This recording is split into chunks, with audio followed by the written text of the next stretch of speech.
ఇక అనకాపల్లి జిల్లా కాలుష్య కాసారంలా మారుమ్రోగుతోంది. త్రాగే నీరు, పీల్చే గాలి, తినే తిండి కూడా విషపూరితమవుతోంది. జిల్లాలో జరుగుతున్న పరిస్థితులతో ప్రజలు తీవ్రమైన అనారోగ్య సమస్యల బారిన పడుతున్నారు.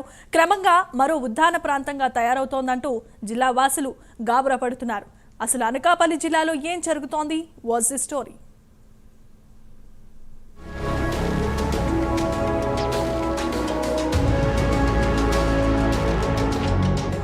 ప్రభుత్వాలు మారాయి, పాలకులు మారారు, కానీ తమ పరిస్థితులు ఏమాత్రం మారలేదని అనకాపల్లి జిల్లా వాసులు బోరుమంటున్నారు. అందుకు కారణం జిల్లాలో జరుగుతున్న అక్రమ మైనింగ్. అడ్డగోలు త్రవ్వకాలకు ఎలాంటి నియంత్రణ లేకుండా పోతోంది. నిబంధనలకు విరుద్ధంగా కొన్ని కంపెనీలు బ్లాస్టింగ్ చేస్తున్నారన్న ఆరోపణలు బలంగా వినిపిస్తున్నాయి. అడ్డు అదుపు లేని మైనింగ్ బాబుల దురాగతానికి జిల్లా ప్రజల జీవనం ప్రశ్నార్థకంగా మారుతోంది. ముఖ్యంగా ఎలమంచిలి, సబ్బవరం, నర్సీపట్నం, అనకాపల్లిలో 276 క్వారీలుండగా వాటిలో 185 క్వారీలు అనుమతి లేకుండా నడుస్తున్నట్టు సమాచారం.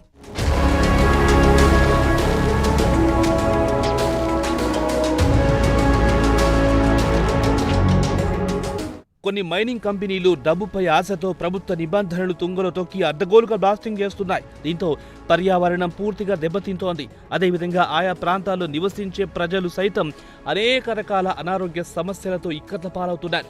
ఇదే విషయాన్ని గతంలో ప్రభుత్వం దృష్టికెళ్లినా ఎవ్వరూ పట్టించుకోలేదని వాదన వినిపిస్తోంది. గ్రామాల గుండా లారీల రాకపోకలు సాగించడం, దానివల్ల వచ్చే దుమ్ము ధూళితో ఇబ్బందులు పడుతున్నామని స్థానికులు వాపోతున్నారు. అనకాపల్లి జిల్లా అనకాపల్లి మండలం మాకవరం గ్రామస్తులు అండి. గత కొన్ని సంవత్సరాలుగా ఇక్కడ జరుగుతున్న మైనింగ్ వల్ల చాలా ఇబ్బందులు పడుతున్నాము. ముఖ్యంగా ఈ బ్లాస్టింగ్ చేస్తున్నప్పుడు వాళ్ళు వాడే కెమికల్స్ వల్ల విపరీతమైన డస్ట్ అనేది ఆ బ్లాస్టింగ్తో పాటు వస్తుంది. ఆ బ్లాస్టింగ్ వల్ల వచ్చే ఆ బుగ్గి డైరెక్ట్గా మా ఇంట్లో నుంచి వచ్చి పడుతుందండి. అలాగే ఇక్కడ చాలామందికి ఈ గాలి పొల్యూషన్ అయిపోయిన గాలి పీల్చడం వల్ల ఈ lung infections plus kidney problems అనేది చాలా ఎక్కువ ఉంటుందండి. పైగా ఈ విలేజెస్ అన్నీ, అంటే ఈ చుట్టుపక్కల ఉన్న విలేజెస్ అన్నీ వ్యవసాయంగా ఆధారంగా బతుకుతున్న వ్యక్తులు ఎక్కువ మంది ఉంటారు, వ్యవసాయ కూలీలు కానీ రైతులు. కానీ ఈ డస్ట్ ఏదైతే కొండల నుంచి వచ్చే వాగు నుంచి ఒక చెరువుల్లోకి చేరి ఆ చెరువుల నుంచి పొలాల్లోకి అనేది వాటర్ అనేది ఫ్లో ఉంటుందండి.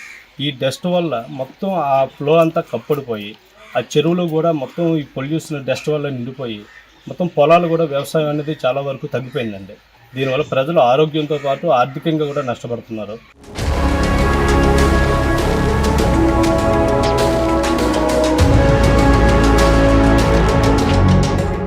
నిబంధనలకు విరుద్ధంగా బ్లాస్టింగ్ చేయడంతో నివాస గృహాలకు బీటలు వారుతున్నాయి. అటు సాగు భూములు నిర్లక్ష్యమైపోతున్నాయి. అప్పట్లో 100 అడుగుల్లో బ్లాస్టింగ్ చేస్తే ఇప్పుడు 1000 అడుగుల్లో బ్లాస్టింగ్ చేస్తున్నారని స్థానికులు చెబుతున్నారు. అర్ధరాత్రి పూట ఇళ్లలో పడుకోవాలంటేనే భయంగా ఉందని ఆవేదన వ్యక్తం చేస్తున్నారు. ఇక గ్రామాల్లో బోర్ల నీరు త్రాగకూడదని అధికారులు చెప్పడం అక్కడి పరిస్థితికి అర్థం పడుతోంది. గ్రామంలో సరఫరా అయ్యే నీటిని తాగేందుకు అక్కడి ప్రజలు ఆందోళన చెందుతున్నారు. బ్లాస్టింగ్లు చూస్తే చాలా ఘోరమైన పరిస్థితి అండి. కనీసం ఒక 5 years బ్యాక్ ఒక 200 feet అనేది బ్లాస్టింగ్ పెట్టేవారు. ఈరోజు 5000, 6000 feet ఒకే బ్లాస్టింగ్లో, కరెంట్ బ్లాస్టింగ్, ఏవీ బ్లాస్టింగ్ పెడుతున్నారు. మా గ్రామంలో ఉన్న హౌసులు రీసెంట్గా ఒక 5 years బ్యాక్ కట్టుకున్న హౌసులు కూడా బీటలు బారిపోయి ఏవీ బ్లాస్టింగ్ల వల్ల ఇళ్ళన్నీ కూడా నుజ్జు అయ్యే పరిస్థితి. ఈ పరిస్థితి గుండి ఒక కంపెనీ మేనేజ్మెంట్ దగ్గరికి వెళ్ళి మేము మాట్లాడలేని కూడా పరిస్థితి. ఏమన్నా గట్టిగా అడిగేలా ఉంటే స్థానికంగా కొన్ని పోలీస్ స్టేషన్లంట ప్లస్ డిపార్ట్మెంట్లు వెళ్ళి మా కుర్రోళ్ళ మీద కూడా కేసులు పెట్టే పరిస్థితి అండి. చాలా దారుణం ఉంది. ఒక గవర్నమెంట్ యంత్రాంగం, ఒక కలెక్టర్ కానీ, జేసీ గారు కానీ ఎవరైనా సరే ఒకసారి మా గ్రామానికి విజిట్ చేసి మా లోకల్ పరంగా ఉన్న సమస్యలన్నీ కూడా ఒకసారి తీర్చుతారని, మా గ్రామం ఒక శ్రీకాకుళం జిల్లాలో ఉద్దానం ఏ విధంగా అయితే ఉందో అనకాపల్లి జిల్లా, అనకాపల్లి మండలంలో కూడా మాకవరం కూడా అదే పరిస్థితి అని ఒక మీడియా సోదరుల ద్వారా మీ యంత్రాంగానికి తెలియజెప్పుకుంటున్నామండి. దయించి ఈ యంత్రాంగం వచ్చి గ్రామంలో ఒక సర్వే చేసి మా పరిస్థితి ఏ విధంగా ఉన్నదనేది ఒకసారి మీరు పరీక్షిస్తారని ఈ యంత్రాంగాన్ని కోరుకుంటున్నాం సార్.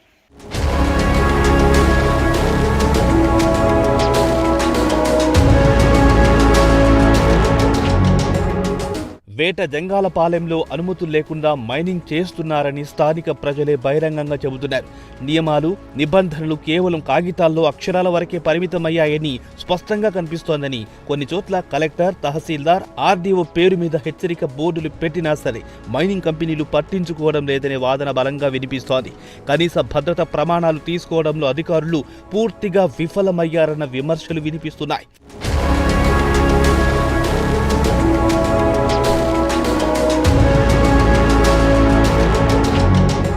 ఇక్కడ క్షేత్రస్థాయిలో పర్యవేక్షణ లోపమున్నట్టు స్పష్టంగా కనిపిస్తోంది.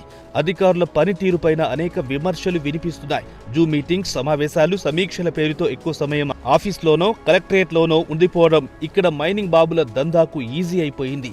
ఇష్టం వచ్చినట్టుగా భూమిని తొలిచేసి వారి పని కానిచ్చేసుకుంటున్నారు. మనం అనకాపల్లి జిల్లా మాకవరం గ్రామంలో ఉన్నాం. ఈ మాకవరం గ్రామంలో మైనింగ్లో ఏదైతే బ్లాస్టులు జరుగుతున్నాయో, బ్లాస్టింగ్స్ అధికంగా జరుగుతున్నాయి. దీనివల్ల చాలామంది సమస్యలతో సతమవుతున్నారు అనే విషయం మీద మనం మాకవరం గ్రామానికి ఈరోజు వచ్చాం. ఇక్కడ విషయానికి వచ్చేటటువంటి అనకాపల్లి జిల్లాలో 276 పైనే క్రషర్లు ఉన్నాయి. దీంట్లో 185 క్రషర్లకు పర్మిషన్స్ లేకుండా రన్ చేస్తున్నారు అనేది ఒక విషయం అయితే ఉంది. అయినప్పటికీ కూడా అధికారుల యొక్క నిఘా ఇక్కడ లోపించిందనే చెప్పొచ్చు.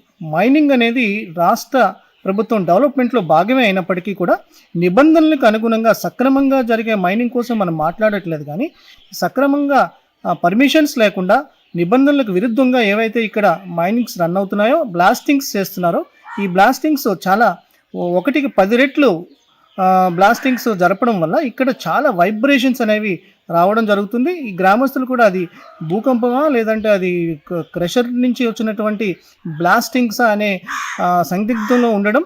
దీంతో పాటు ఇక్కడ చాలామంది బ్లాస్టింగ్స్ వల్ల ఇక్కడ ఎన్విరాన్మెంట్ ఏదైతే ఉందో ఎన్విరాన్మెంట్ పొల్యూషన్ అవుతుంది. ఏదేమైనప్పటికీ కూడా ఇక్కడ అధికారులు దీనిపైన దృష్టి సారించట్లేదని గ్రామస్తులు చెప్తున్నటువంటి విషయం. మనకి ఈ బ్లాస్టింగ్లు, హెవీ బ్లాస్టింగ్స్ జరగకూడదని తహసీల్దార్ పేరుతోని, ఆర్డీఓ పేరుతోని, కలెక్టర్ పేరుతోని హెచ్చరిక బోర్డులు పెట్టినా సరే ఈ సక్రమంగా నడిపే వాళ్ళని మనం ఏమీ అనట్లేదు. కానీ అక్రమంగా ఏదైతే బ్లాస్టింగ్లు జరుపుతున్నారో వాళ్ళు అసలు దీన్ని పరిగణలోకి తీసుకోవటం లేదు. ఏదేమైనప్పటికీ కూడా ఇక్కడ గ్రామస్తులు చాలా కాలం నుండి ఈ సమస్యను అధికారుల వద్దకి లేదంటే గత ప్రభుత్వంలో ఉన్నటువంటి లేదా ప్రస్తుత ప్రభుత్వం ఉన్నటువంటి నాయకుల దృష్టి కూడా తీసుకెళ్లారు. కానీ అర్జీల వరకే పరిమితమయ్యాయి. కానీ సమస్య అయితే పరిష్కారం కాలేదని గ్రామస్తులు వాపోతున్నారు. కాబట్టి ఇప్పటికైనా ప్రభుత్వం దీనిపైన దృష్టి సారించి ఈ నిబంధనలకు విరుద్ధంగా ఏవైతే బ్లాస్టింగ్లు జరుగుతున్నాయో ఆ బ్లాస్టింగ్ని అరికట్టాలని గ్రామ ప్రజలు తెలియజేస్తున్నారు.